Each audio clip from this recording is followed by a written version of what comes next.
tak sempat terhenti, seperti jarum jam dinding yang tidak berfungsi. Ada mereka yang jatuh, ada mereka yang sakit, ada mereka yang kehilangan, ada mereka yang meninggalkan. Tidak satu, tidak dua, mereka pergi bergerombol dalam gelombang bernama kematian. Pandemi akan pergi seperti kabut yang hilang sebelum fajar. Asal kalian tidak membawa ego, bergerombol di sana-sini, berhahaha mengabaikan yang diatur. Sungguh elok jika kalian peduli atas nama kemanusiaan. Pakai masker, harga mati. Gak pakai masker, bisa mati.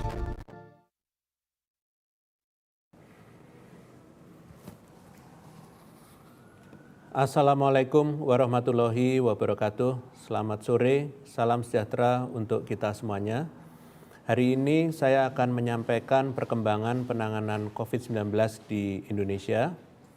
Saya mengucapkan belasungkawa dan juga turut menyesalkan kekerasan yang dilakukan kelompok kriminal bersenjata di Papua yang menyebabkan gugurnya korban jiwa dari tenaga kesehatan.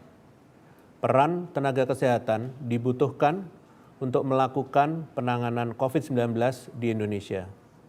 Saya berharap seluruh pihak dapat menjaga stabilitas keamanan dan kenyamanan kerja para tenaga kesehatan mengingat tugas mereka yang berat dan mulia. Selanjutnya, evaluasi PPKM di wilayah Jawa, Bali, dan di luar Jawa, Bali akan dilakukan setiap 2 minggu. Evaluasi yang dilakukan tidak bersifat drastis dan kedepannya evaluasi hanya berbentuk penyesuaian terhadap perkembangan kondisi di lapangan. Pada hari ini saya akan menyampaikan perkembangan COVID-19 di Indonesia. Minggu ini kasus COVID-19 di Indonesia kembali mengalami penurunan yang cukup drastis. Per kemarin 20 September 2021, kasus positif harian telah menyentuh angka 1.000 kasus dengan kasus aktif yang telah menyentuh 1% selama 5 hari berturut-turut. Ini adalah pencapaian yang sangat baik dan buah kerja keras kita semua, mengingat kita pernah mencapai 56.000 kasus dengan kasus aktif hingga 18% pada bulan Juli lalu. Menurunnya kasus positif COVID-19 ini ternyata juga diikuti dengan terus meningkatnya persen kesembuhan. Hingga saat ini, kesembuhan telah mencapai lebih dari 95% dan kesembuhan harian yang terus meningkat beberapa kali lipat dari kasus positif setiap harinya. Bahkan pada tanggal 13 September, kasus kesembuhan kita bertambah hampir 5 kali lipat dari kasus positif harian, di mana kasus positif bertambah 2.577 kasus, sedangkan kesembuhan bertambah 12.474 kasus. Seiring dengan menurunnya kasus COVID-19 di Indonesia, pemerintah terus berkomitmen meningkatkan jumlah testing di Indonesia agar semakin banyak kasus yang dapat dideteksi. Di minggu terakhir, jumlah orang yang diperiksa mencapai 1 juta orang, terus meningkat dari yang sebelumnya berkisar 600 sampai dengan 900 ribu orang. Dengan banyaknya orang yang diperiksa tersebut, kabar baiknya adalah orang yang positif atau positivity rate-nya hanya 2,48%. Ini adalah positivity rate mingguan terendah yang pernah kita capai sepanjang pandemi. Dengan segala perbaikan pada berbagai indikator penanganan COVID-19 di Indonesia, dapat dikatakan bahwa saat ini pandemi COVID-19 terkendali. Hal ini tentunya tidak akan tercapai apabila tidak terjalin kerjasama yang baik antara seluruh lapisan masyarakat dan unsur pemerintah. Tentunya juga terdapat peran besar tenaga kesehatan yang selalu bergerak cepat menangani pasien COVID-19. Namun, penting untuk dipahami bahwa adanya perbaikan utamanya pada kasus aktif yang mencapai 1% ini tentunya tidak boleh membuat kita lengah. Berkaca pada beberapa negara lain yang sempat mengalami kasus aktif bahkan di bawah 1%, ternyata tetap mengalami lonjakan kasus baru-baru ini.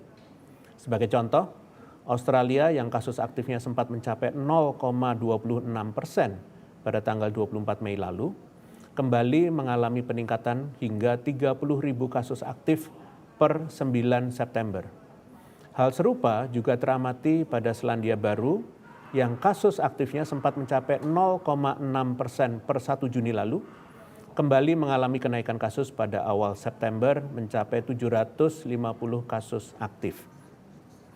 Hal ini menandakan bahwa perbaikan kasus COVID-19 harus terus dipertahankan dengan disiplin menjalankan protokol kesehatan, karena tidak ada jaminan bahwa keberhasilan penanganan COVID-19 saat ini akan bertahan seterusnya jika tidak diimbangi dengan upaya perbaikan yang konsisten dan terus-menerus.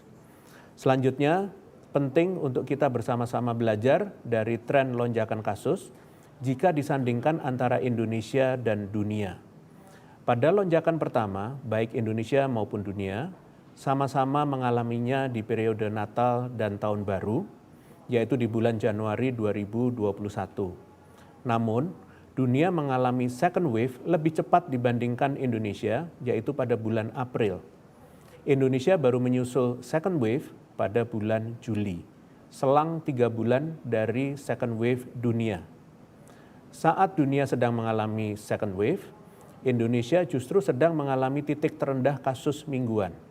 Dan pada saat Indonesia kasusnya mulai meningkat, justru dunia sedang mengalami penurunan kasus sebelum akhirnya kembali meningkat dan mencapai third wave. Dari perbandingan pola lonjakan kasus antara dunia dan Indonesia, ini dapat diambil pelajaran bahwa adanya lonjakan kasus di Indonesia pada bulan Juli kemarin nyatanya tidak berkontribusi signifikan terhadap kasus dunia. Mengingat pada waktu yang sama, dunia tengah mengalami penurunan. Pun sebaliknya, lonjakan kasus di tingkat global dan beberapa negara tidak memberikan dampak signifikan terhadap perkembangan kasus di Indonesia. Terbukti dengan kasus COVID-19 yang melandai di saat kasus di negara lain melonjak. Hal ini dapat terjadi karena upaya penjagaan batas negara yang ketat, sehingga importasi kasus dari negara-negara yang sedang mengalami lonjakan dapat ditekan seminimal mungkin.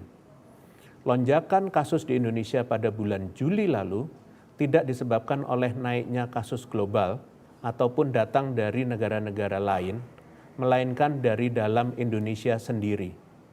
Beberapa faktor internal penyebab kenaikan kasus dan penyebaran virus adalah meningkatnya mobilitas dan aktivitas sosial masyarakat yang terjadi bersamaan dengan periode mudik Idul Fitri serta sikap abai terhadap protokol kesehatan. Selain itu, dengan pola kenaikan kasus Indonesia yang relatif lebih lambat dari kenaikan kasus dunia, tentunya kita perlu mewaspadai kondisi dunia yang saat ini tengah mengalami third wave. Pada pola second wave, di mana terdapat jeda 3 bulan, perlu kita antisipasi mengingat dalam 3 bulan ke depan, kita akan kembali memasuki periode libur Natal dan Tahun Baru 2022, yang artinya potensi kenaikan kasus semakin meningkat. Tentunya dengan pembelajaran first dan second wave yang telah berhasil kita lewati, kita harus semakin tangguh dalam menghadapi pandemi COVID-19 ini. Perlu dipahami bahwa mobilitas penduduk dan aktivitas masyarakat dengan mengabaikan protokol kesehatan menjadi penyumbang terbesar terjadinya lonjakan kasus, apapun varian mutasi virus yang ada.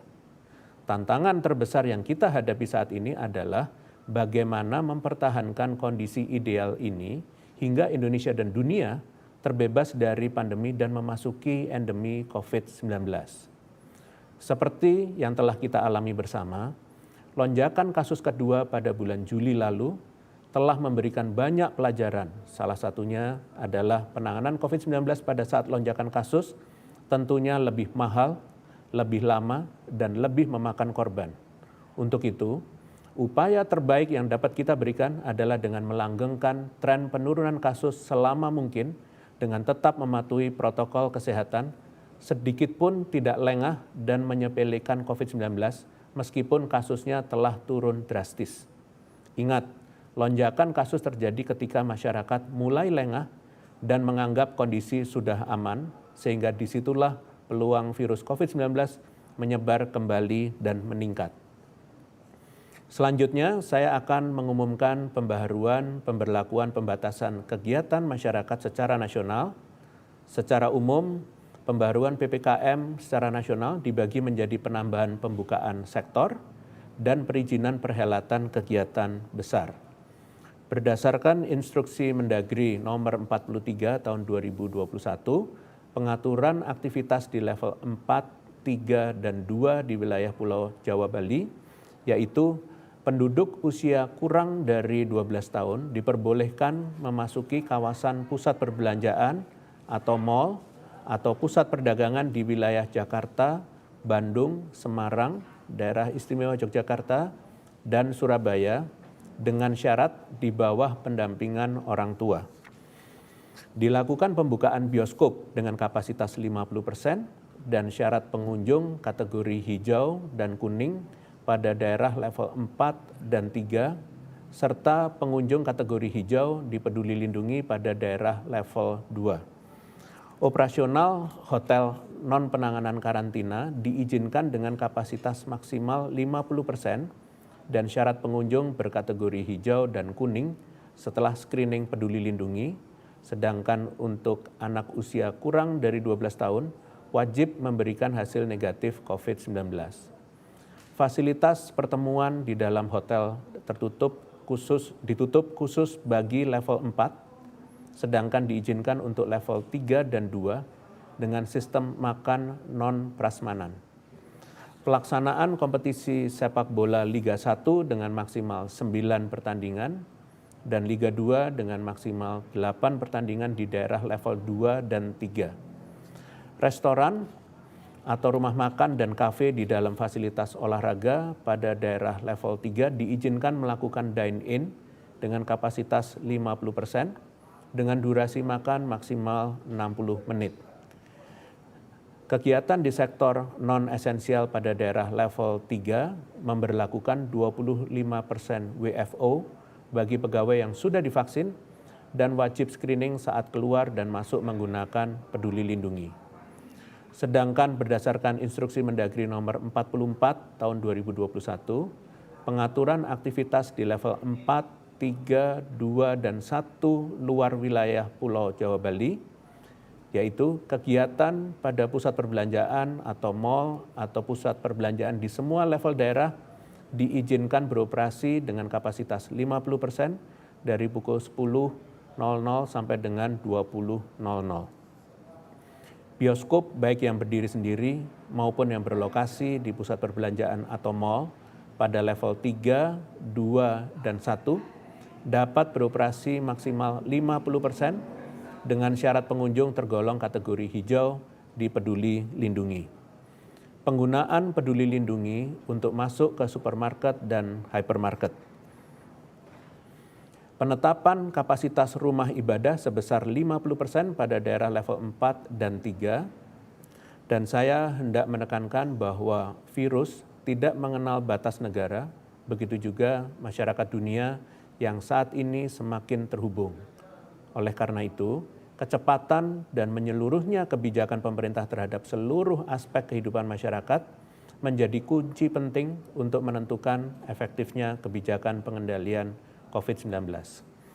Seperti yang kita tahu bahwa sejak Indonesia bersama negara lain di Asia Selatan dan Asia Tenggara berjuang melawan serangan varian Delta sejak April 2021, sedangkan nyatanya virus ini sudah mulai ditemukan di India sejak Oktober 2020 di India. Walaupun berdasarkan penelitian varian Delta yang masuk kategori variant of concern atau VOC bersifat lebih menular dari varian aslinya, namun kita juga tidak bisa melupakan bahwa kenaikan kasus COVID-19 pun sangat lekat kaitannya dengan interaksi antar manusia. Sehingga dapat kita simpulkan bahwa terjadi gelombang kedua di Indonesia tidak semata-mata terjadi karena kekuatan infeksius dari Delta, namun juga akibat kepatuhan protokol kesehatan yang menurun sehingga kasus-kasus yang ada di hulu menyebar cepat akibat interaksi antar manusia yang meningkat seperti pada periode libur panjang dan kegiatan sosial ekonomi masyarakat. Mudahnya interaksi manusia dapat digambarkan melalui tingkat mobilitas.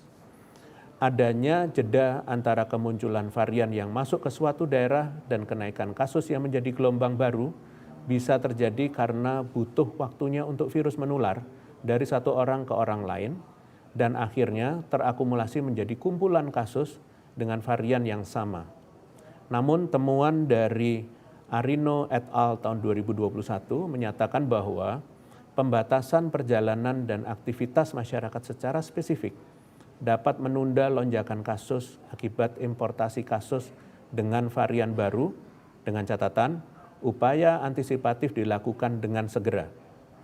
Dengan fakta tersebut, dapat kita simpulkan bahwa Indonesia cukup mampu untuk melakukan tindakan antisipasi lonjakan kasus dengan baik kala itu, sehingga dapat menunda ledakan kasus dalam kurun waktu lebih dari 5 bulan sejak varian Delta masuk ke Indonesia pada bulan Januari 2021. Namun, belajar dari gelombang kedua yang dialami Indonesia dengan banyaknya korban yang berjatuhan, maka kita tidak bisa berpuas diri hanya dengan menunda saja, namun lebih optimal mengurangi angka importasi kasus dengan memasifkan tes dan karantina.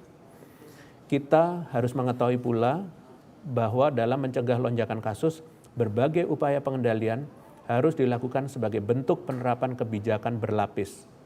Dalam konteksnya, mencegah varian baru yang masuk misalnya Mu dan Lambda, tidak hanya mobilitas internasional yang perlu menjadi perhatian, namun juga mobilitas domestik di dalam negeri.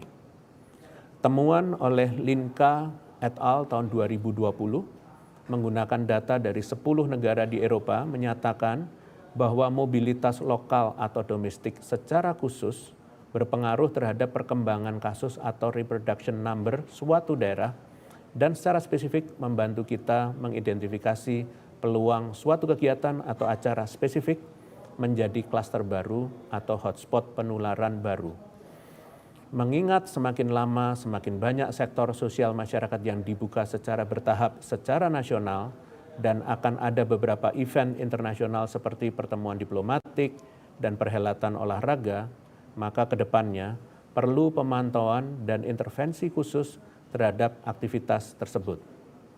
Salah satu upaya yang dapat dilakukan ialah pemerintah daerah membantu memastikan target kepatuhan protokol kesehatan yang ditetapkan pemerintah pusat dapat dijalankan dengan baik dengan membentuk satgas khusus dalam pelaksanaan acara besar maupun di fasilitas publik yang hendak melakukan pembukaan bertahap atau uji coba protokol kesehatan. Hal ini nantinya akan memberikan dampak positif kepada sektor kesehatan sekaligus ekonomi masyarakat. Terakhir, saya hendak menekankan sebagaimana arahan Presiden untuk memprioritaskan upaya pengendalian utama yaitu 3M, 3T, vaksinasi adalah bentuk untuk mengoptimalkan peluang penularan COVID-19 termasuk ke depannya melakukan upaya survei zero surveillance dengan tujuan untuk mengetahui kekebalan yang sudah terbentuk di masyarakat akibat vaksinasi dan tertular secara alamiah. Mohon dukungan dan kerjasama antar masyarakat untuk mensukseskan berbagai upaya pengendalian pemerintah yang ada.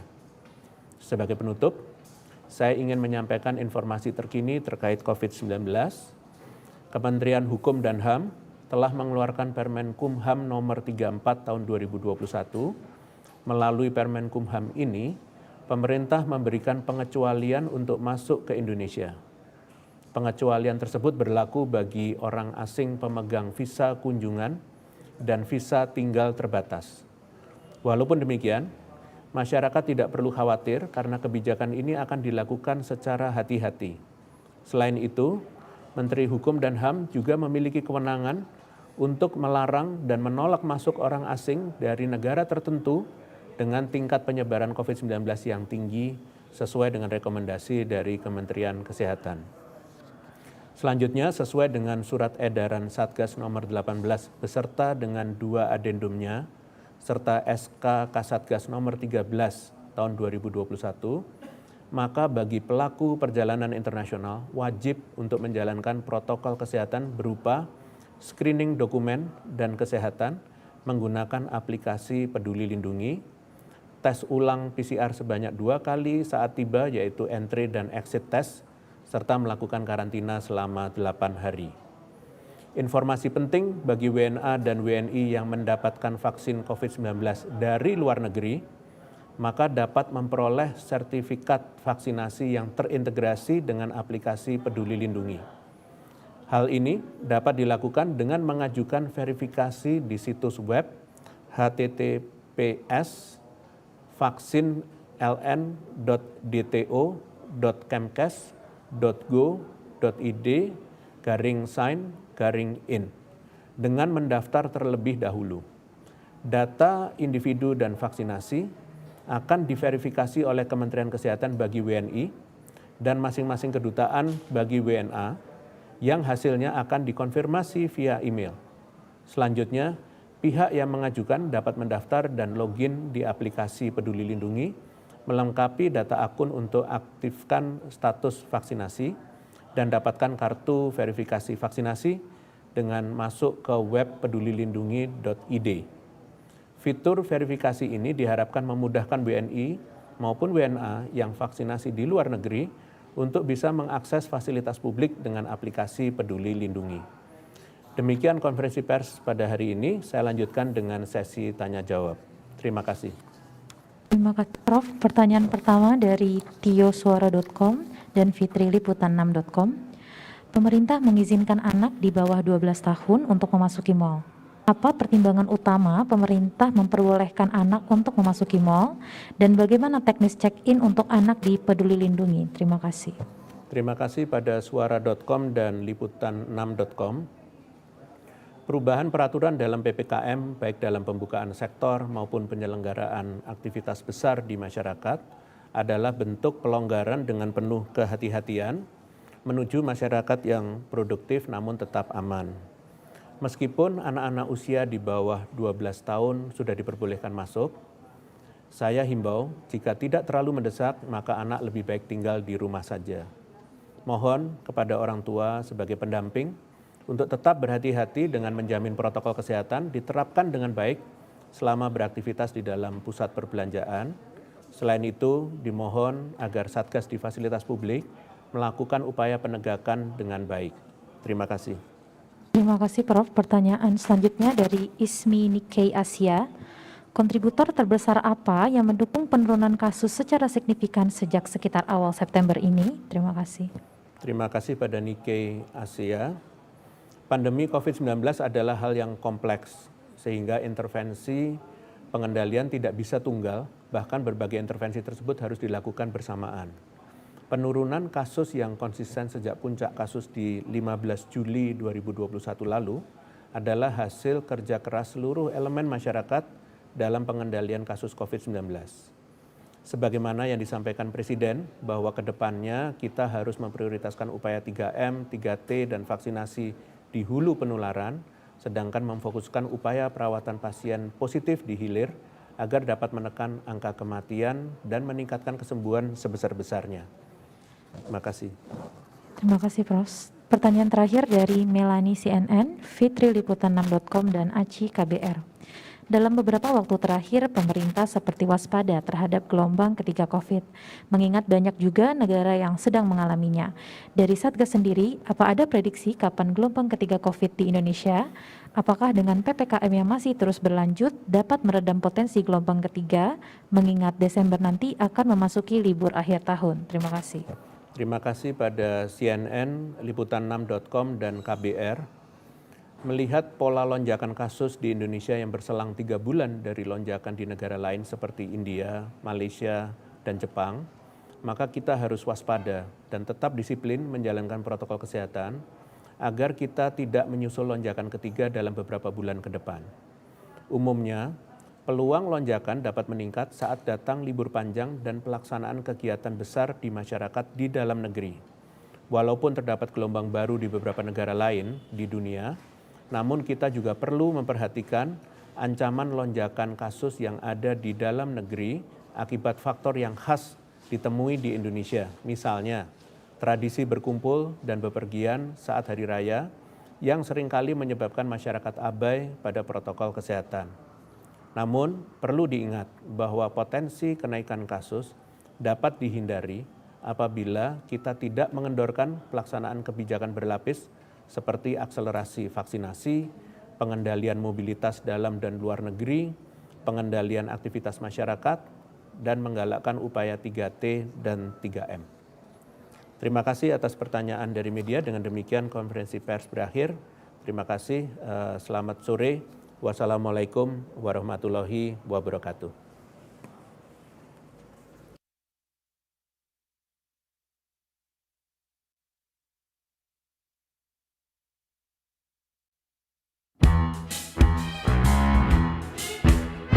Jalani hari dengan 3 wajib iman.